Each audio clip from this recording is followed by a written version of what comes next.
ॐ वंशी विभूषितकरान्नवनीरदाभात् पीताम्बराद्धरुणबिम्बफलाधरोष्ठात् पूर्णेन्दुसुन्दरमुखादरविन्दनेत्रात् कृष्णात् परं किमपि तत्त्वमहं न जाने। शङ्करं शङ्कराचार्यं केशवं बादरायणं सूत्रभाष्यकृतौ वन्दे भगवन्तौ पुनः पुनः। ईश्वरो गुरुरात्मेति मूर्तिभेदविभागिने व्योमवद्व्याप्तदेहाय दक्षिणामूर्तये नमः। ॐ शान्ति शान्ति शान्तिः। আমরা পিছনের পাঠে যা পড়েছি বিচার করেছি তার উপর আগে আলোচনা করে নতুন পাঠ শুরু করব। প্রথমে আমরা পড়েছিলাম যে শোকমোহের কারণ হলো স্নেহ বিচ্ছেদ, স্নেহ বিচ্ছেদের কারণ হলো অজ্ঞান, অজ্ঞানের কারণে, অজ্ঞানের স্বরূপ কি? আমি, এদের আর এরা আমার। এই যে আমি আমি আমি তাদের, তারা আমার, এই যে অজ্ঞান, এই অজ্ঞানের কারণেই স্নেহ বিচ্ছেদ, স্নেহ বিচ্ছেদের কারণে শোক মোহ, যা শ্রীকৃষ্ণ ভগবান কথম ভীষ্মামহং সংখ্যে এই শ্লোকের দ্বারা দেখানো হয়েছে শোক মোহ। আর শোক মোহের দ্বারা যাদের বিবেক বিজ্ঞান অভিভূত হয়ে গেছে, শোক মোহের দ্বারা যাদের বিবেক বিজ্ঞান অভিভূত মানে ঢেকে গিয়েছে, তারা সেই অর্জুন যে কোনো ব্যক্তি, যে তারা ধর্ম থেকে ধর্মে নিজ নিজ কর্তব্যে প্রবৃত্তি হয়েও, এখানে অর্জুনের কথা বলছে, অর্জুন ছাত্র ধর্মে যুদ্ধে প্রবৃত্ত হয়ে কি সে যুদ্ধ থেকে যুদ্ধ করব না বলে শান্ত হয়ে গেলেন। আর পরধর্ম জীবিকা, যে ভিক্ষা জীবন, অন্যের ধর্ম বা সন্ন্যাসী ধর্ম ভিক্ষা থেকে, ভিক্ষার দ্বারা জীবিকা নির্বাহ করার জন্য প্রবৃত্তি হন। শোকমোহের দ্বারা এখানে অর্জুনের কথা বলা হয়েছে, অর্জুন শোকমোহের দ্বারা, অর্জুনের শোকমোহের দ্বারা বিবেক জ্ঞান ঢেকে যাওয়ার কারণে ছাত্র ধর্ম, ক্ষত্রিয়দের যে ধর্ম যুদ্ধে, সেই ধর্মে যুদ্ধে প্রবৃত্তি হয়েও সে যুদ্ধ থেকে কি নিবৃত্তি হয়ে গেছেন, মানে শান্ত হয়ে গেছেন, যুদ্ধ করবেন না। আর এবং অন্যের ধর্ম ভিক্ষা দ্বারা জীবন আদি নির্বাহ করার জন্য তৈরি হয়ে গেছেন। এভাবে বলা হয়েছে যারা শোক আর মোহের দ্বারা, শোক মোহরূপী দোষের দ্বারা যাদের চিত্ত আবিষ্ট, চিত্ত ঘিরে গিয়েছে, শোক মোহরূপী দোষের দ্বারা যাদের চিত্ত ঘিরে যায়, তারা কি করে?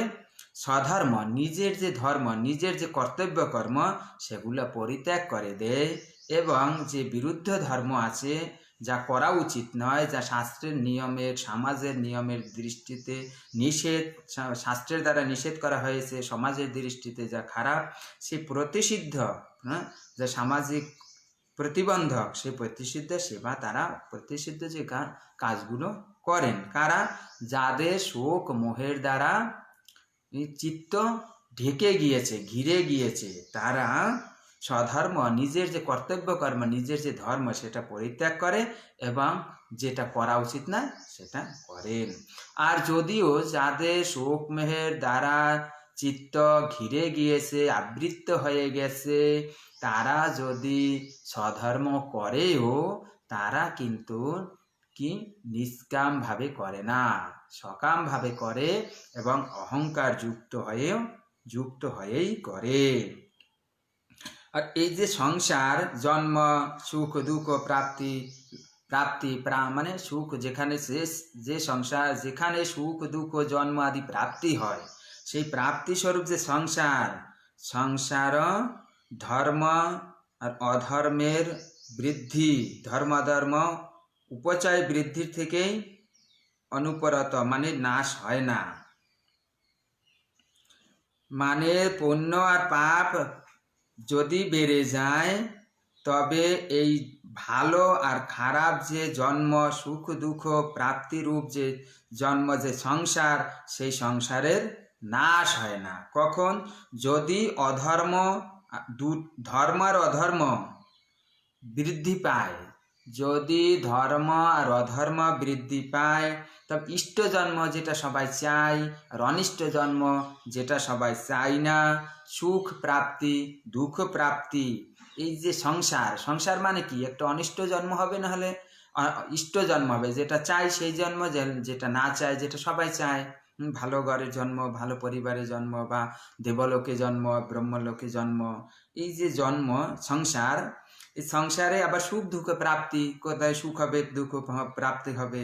এই সংসার অনুপরত, মানে নাশ হয় না যখন কি হয়? ধর্ম অধর্ম বৃদ্ধি পায়। তো সংসারের বীজ হলো শোক মোহ। শোক মোহ হলো সংসারের কারণ, আর শোক মোহের কারণ হলো স্নেহ বিচ্ছেদ, স্নেহ বিচ্ছেদের কারণ হলো অজ্ঞান। এখন সমাধান হলো, যদি ধর্ম অধর্ম বৃদ্ধি হলে এই সংসারের ইষ্টজন্ম অনিষ্ট জন্ম, সুখ প্রাপ্তি দুঃখ প্রাপ্তি রূপ যে সংসার, সেই সংসারের নাশ হয় না। তবে সংসারের নাশ কিভাবে হবে? যে সর্বকর্ম সন্ন্যাসের সাথে যে ব্রহ্মজ্ঞান, সে ব্রহ্মজ্ঞানের দ্বারাই সংসারের নাশ হবে, অন্য কিছুর দ্বারা নয়। মানে কেবল আত্মজ্ঞানাৎ রীতে জ্ঞানান ন মুক্তি, মানে জ্ঞান ছাড়া মুক্তি সম্ভব নয়। কি?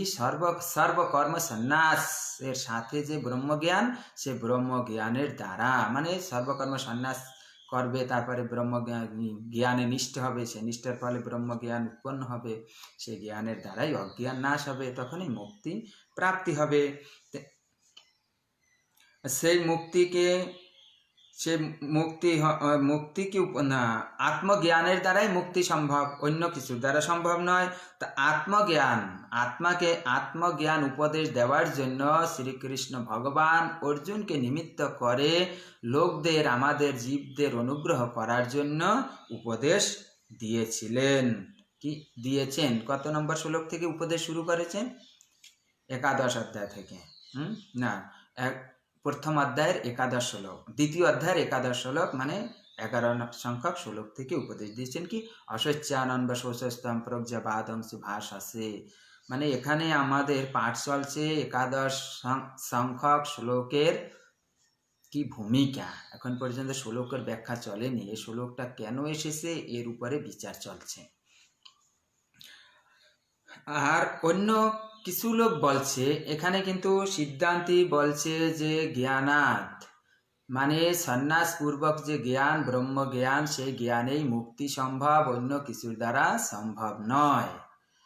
আর ধর্ম অধর্ম বৃদ্ধি হলে সংসারের নিবৃত্তি হয় না। সংসারের নিবৃত্তি মানে নাশ, সংসারের নাশ একমাত্র ব্রহ্ম জ্ঞানের দ্বারাই সম্ভব।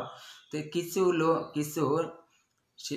বিদ্বান বলেছে যে না, ভগবান স্বয়ং বলেছেন যে জ্ঞানের সাথে কর্মেরও সমুচ্চয় বলা হয়েছে, মানে জ্ঞান আর কর্ম দুটো মিলেই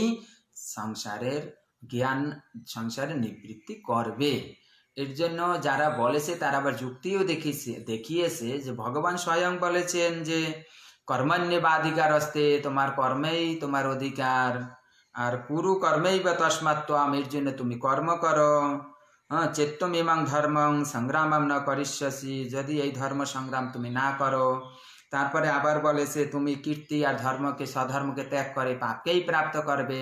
মানে ভগবান তো, পূর্বপক্ষী বলছে ভগবান তো কর্ম করতে বলেছেন, তা তা কর্ম আর জ্ঞান দুটো মিলেই মুক্তি হবে, মুক্তি সম্ভব। একটা শুধুমাত্র জ্ঞানের দ্বারা মুক্তি সম্ভব নয়, এ কিছু বিদ্যমানদের কথা। সেখানে সিদ্ধান্তী এসে বলেছেন, সিদ্ধান্তী বলেছেন না, সে ঠিক নয়, কারণ জ্ঞান আর কর্ম, জ্ঞান নিষ্ঠা আর কর্মনিষ্ঠার আলাদা আলাদাভাবে বলা হয়েছে। জ্ঞান নিষ্ঠার আশ্রয় হলো সাংখ্য বুদ্ধি, আর কর্মনিষ্ঠার আশ্রয় হলো যোগ বুদ্ধি। তো যোগ বুদ্ধিতে আশ্রিত হলো কর্মনিষ্ঠা, সাংখ্য বুদ্ধিতে আশ্রিত হলো কি জ্ঞান নিষ্ঠা। তো দুটো নিষ্ঠা, তবে দুটো নিষ্ঠা হলে আলাদা আলাদা নিষ্ঠা আগে বিচারে আসবে। এখন সাংখ্য বুদ্ধি কি, যোগ বুদ্ধি কি, সাংখ্য কি, যোগ কি, তো সাংখ্য কারা, যোগী কারা, এগুলো বিচার হবে। সাংখ্য হলো যে আত্মতত্ত্ব, দ্বিতীয় অধ্যায়ের 11 সংখ্যক শ্লোক থেকে 31 শ্লোক পর্যন্ত যে আত্মতত্ত্ব নিরূপণ করা হয়েছে তাকে বলে সাংখ্য। আত্মতত্ত্বকেই বলা হয় সাংখ্য। সাংখ্য বিষয়ক যে বুদ্ধি, যে আত্মা অকর্তা, অভোক্তা, আর জন্মাদি জায়তে অস্তি বর্ধতে বিপরিণামতে বিপক্ষীয়তে বিপরিণামতে অপক্ষীয়তে, না জায়তে অস্তি বর্ধতে বিপরিণামতে অপক্ষীয়তে বিনশ্যতে।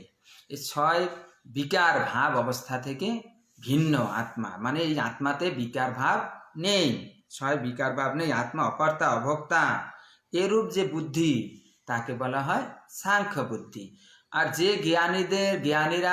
জ্ঞানীদের জন্য সাংখ্য বুদ্ধি উচিত, মানে জ্ঞানীদের ও সাংখ্য বুদ্ধি যাদের উচিত বা সাংখ্য বুদ্ধির যারা অধিকারী তাদেরকে বলা হয় সাংখ্য। সাংখ্য হলো আত্মতত্ত্বকে বলা হয় সাংখ্য, আর আত্মতত্ত্ব বিষয়ক যে বুদ্ধি তাকে বলে সাংখ্য বুদ্ধি। সাংখ্য বুদ্ধির যারা অধিকারী তাদেরকেও বলা হয় সাংখ্য, মানে সাংখ্য বুদ্ধি যাদের জন্য উচিত, যে জ্ঞানীদের জন্য উচিত তাকে বলা হয়, তাদেরকে বলা হয় সাংখ্য। আর যোগী কাদের বলা হয়, যোগী। তো যোগ বুদ্ধি,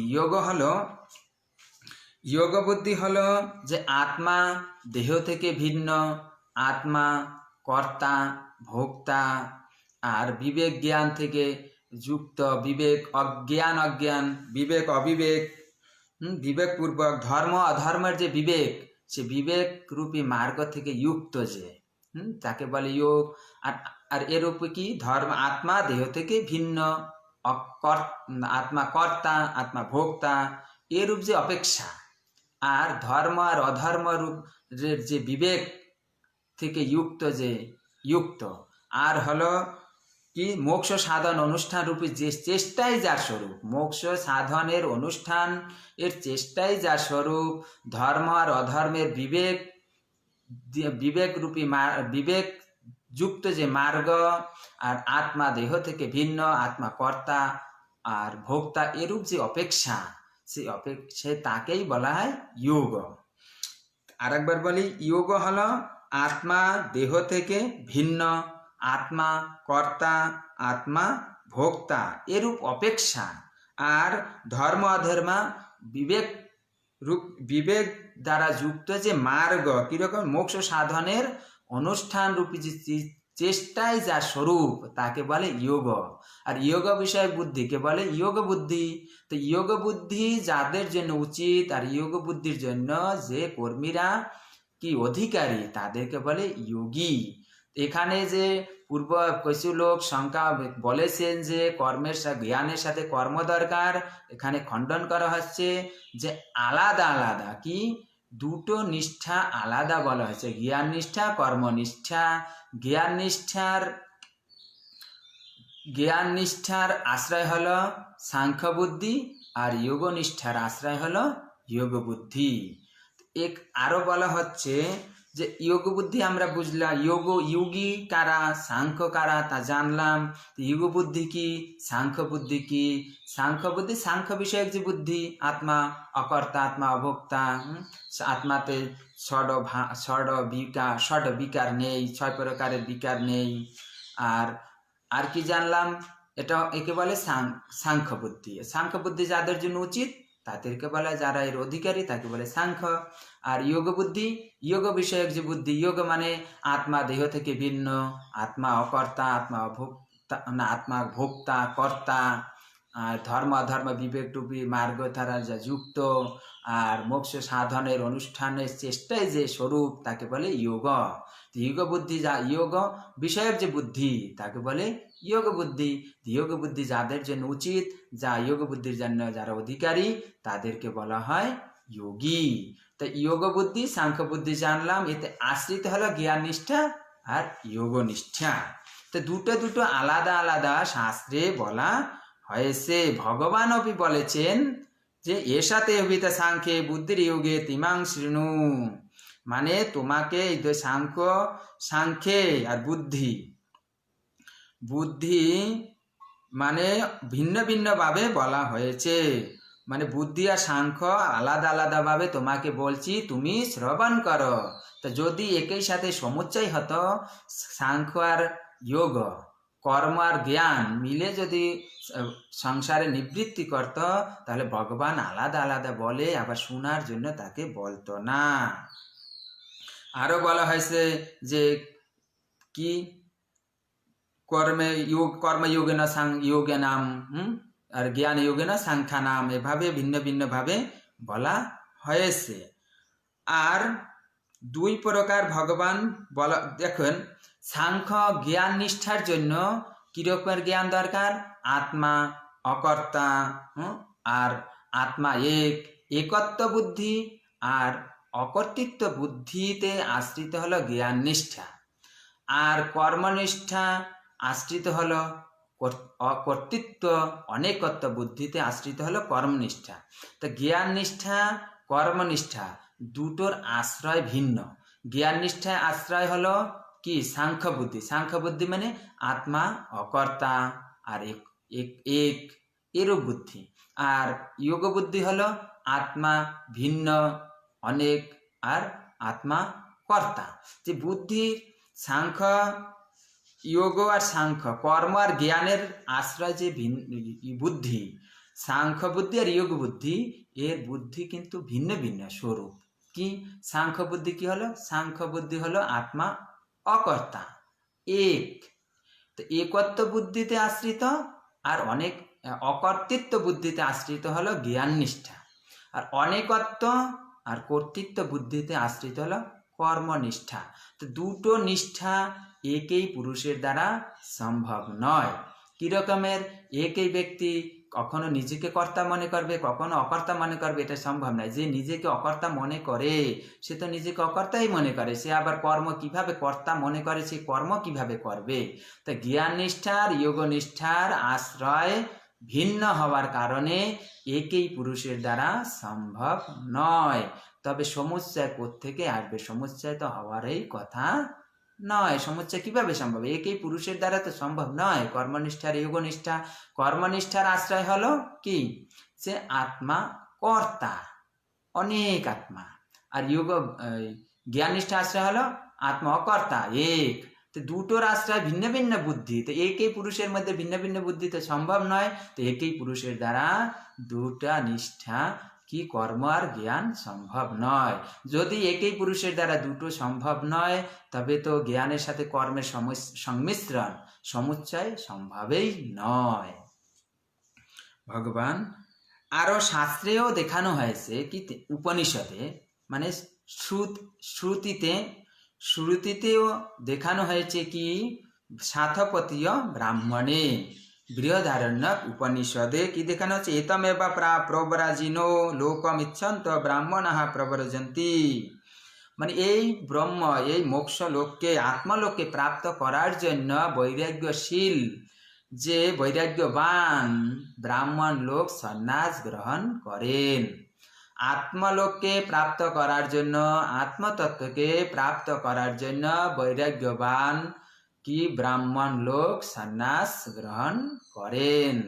আর যারা মনে করেন আত্মাই আমাদের একমাত্র লোক, আত্মাই আমাদের গ্রহণের বিষয়, আত্মাই একমাত্র আমাদের লোক, অয়ম লোক আত্মা এবং লোক, আত্মাই আমাদের লোক, সেই আমরা সেই সন্তানের দ্বারা কি করব, প্রজয়া করিষ্যাম, কিম প্রজয়া করিষ্যাম, প্রজা মানে সন্তান সন্ততি, সন্তানের দ্বারা আমরা কি করব, আমাদের তো একমাত্র আত্মাই লোক, আত্মা প্রাপ্তি একমাত্র কার্য।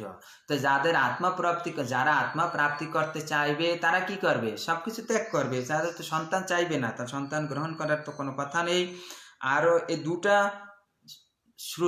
শ্রুতি মন্ত্র দুটোর দ্বারা এটা বলা হয়েছে,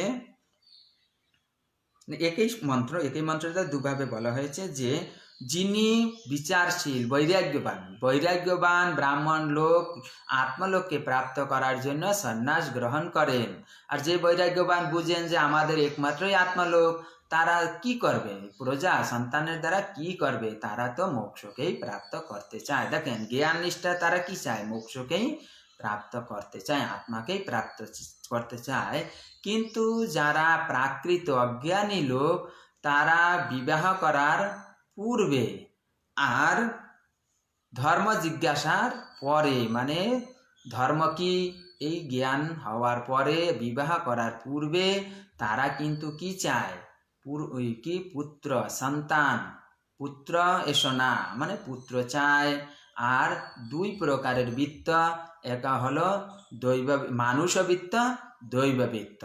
তা পুত্র এবং ত্রিলোকের সাধন, তিন লোকের যে সাধন পুত্র চায়, আর পিতৃলোক প্রাপ্তির সাধন কর্ম চায়, আর দেবলোক প্রাপ্তির সাধন কি চায়, দেবলোক প্রাপ্তির সাধন উপাসনা চায়। তারা কর্ম উপাসনা বৃত্ত কত প্রকার, দুই প্রকার বৃত্তি কি কি, মানুষ বৃত্ত আর দৈব বৃত্ত। মানুষ বৃত্তের সাধন কি, কর্ম। মানুষ বৃত্ত কর্মের দ্বারা কি প্রাপ্ত হবে, পিতৃলোক। আর দৈব বৃত্ত এর সাধন হলো উপাসনা, জ্ঞান মানে এখানে উপাসনা। তো উপাসনার দ্বারা কি প্রাপ্ত হবে, দেবলোক প্রাপ্তির সাধন হলো উপাসনা, যাকে বলা হয় কার সাধন, দৈববৃত্তের সাধন হলো উপাসনা। দৈববৃত্ত সাধন উপাসনার দ্বারা কি প্রাপ্ত হয়, যে দেবলোক, যাকে দৈববৃত্ত বলা হয়। আর কর্মের দ্বারা কি প্রাপ্ত হয়, পিতৃলোক, যাকে বলা হয় মানুষবৃত্ত। তা মানুষবৃত্ত আর দৈববৃত্ত আর ত্রিলোক, পুত্র কিন্তু তিন লোকে সাধন, এই লোকে সুখ দেয়, পরলোকেও সুখ দেয়। আর পিতৃলোক প্রাপ্তি করায় বা দেবলোক প্রাপ্তি করায়, পুত্রের দ্বারা কাজ করবে না, পুত্র যখন পিতাজি মারা যাবে তখন পুত্রের দ্বারা কাজ হবে। আর পিতার অকর্ম যে কর্ম বেঁচে থাকে তা কিন্তু সন্তানকে বলে যায় যে আমার এইটি ইচ্ছা ছিল, তুমি করে নিও, বা আমি করতে পারিনি, সময় পাইনি তোমাদের জন্য, যে কোনো কারণে সে।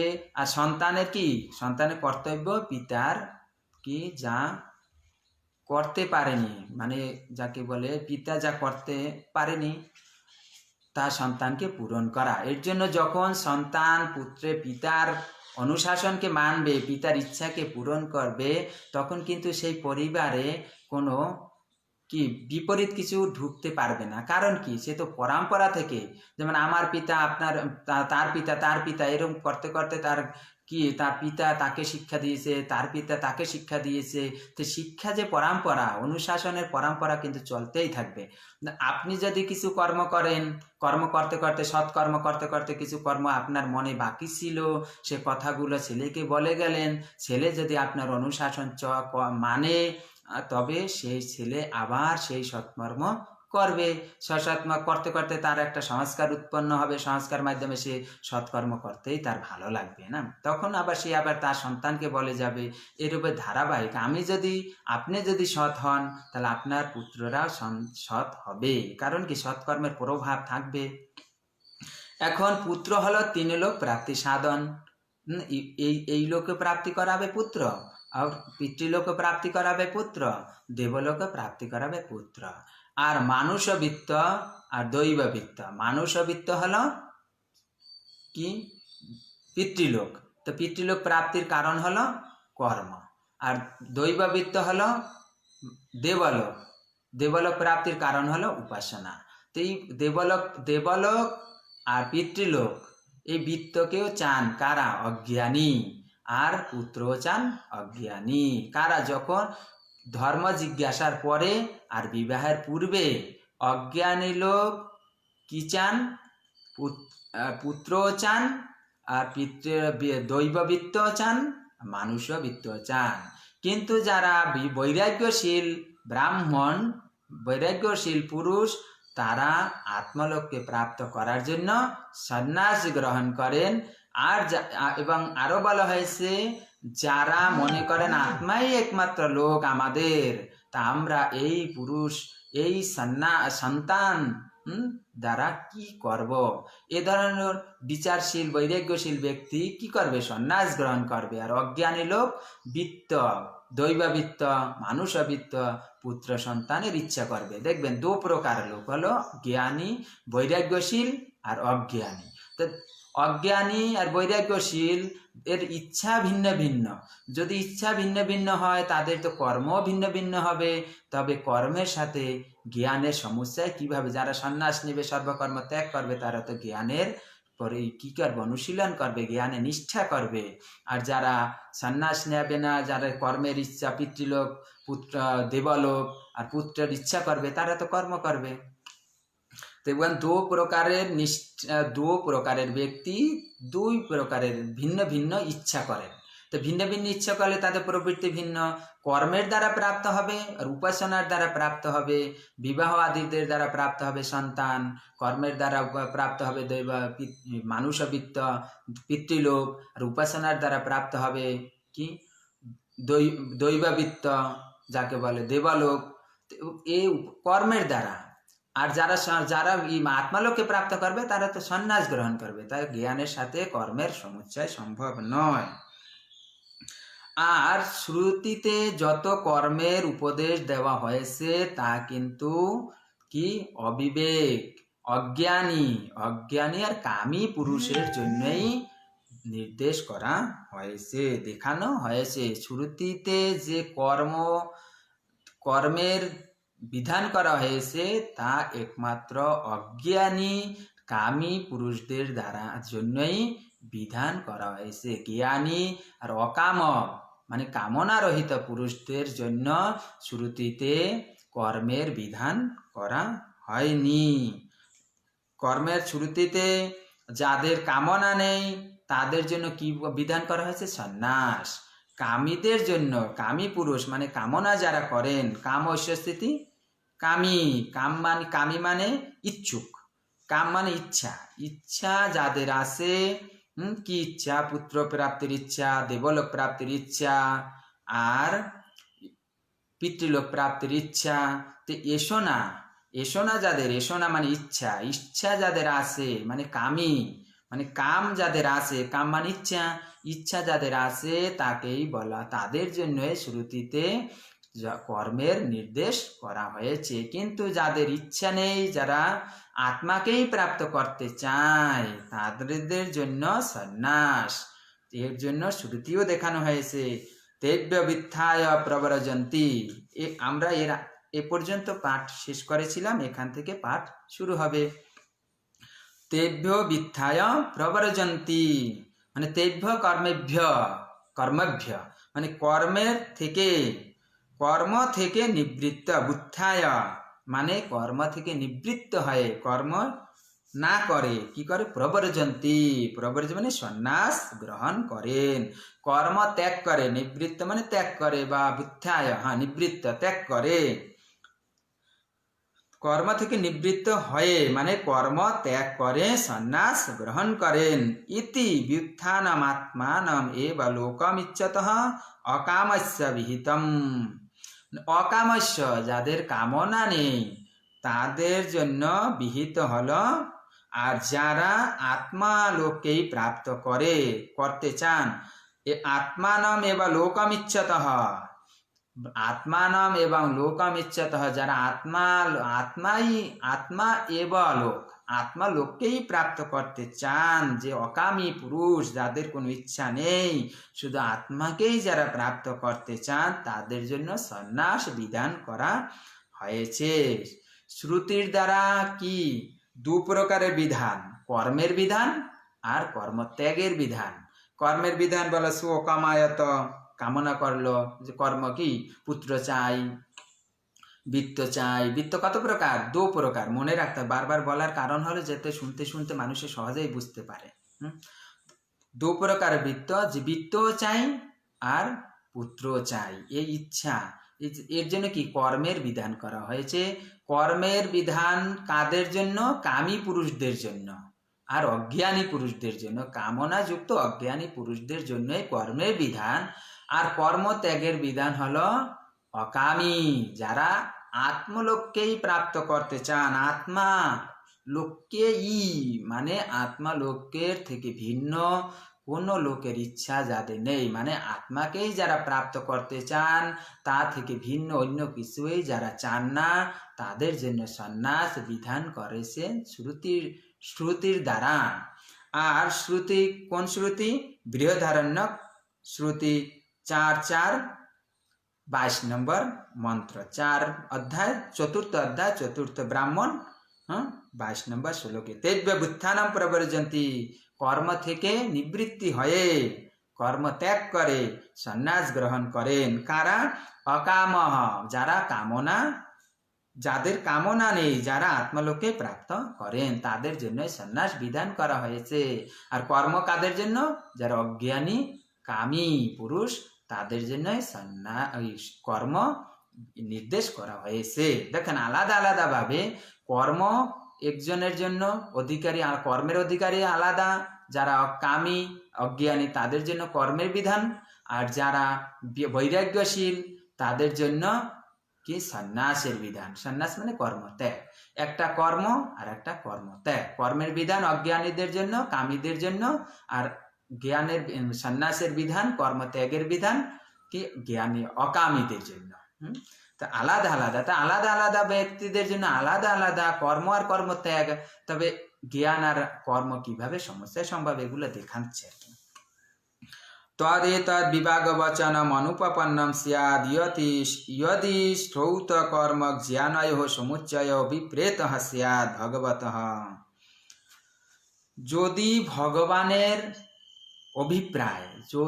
ভগবানের অভিপ্রায় শ্রুতির দ্বারা যে কর্ম আর জ্ঞানের সমুচ্চয় মানে একত্র, কর্ম আর জ্ঞানের যদি সমুচ্চয় অভিপ্রায় হতো ভগবানের যদি অভিপ্রায় হতো কর্ম আর জ্ঞানের সমুচ্চয়, তবে বিভাগ বচনম, যে তিনি যে আলাদা আলাদা বলেছেন, সাংখ্যানাম যোগ কি সাংখ্যানাম লোকস্মিন দ্বিবিধা নিষ্ঠা মায়া প্রোক্তা মায়ানঘ, আর জ্ঞান যোগিনা সাংখ্যানাম কর্মযোগিনা যোগিনাম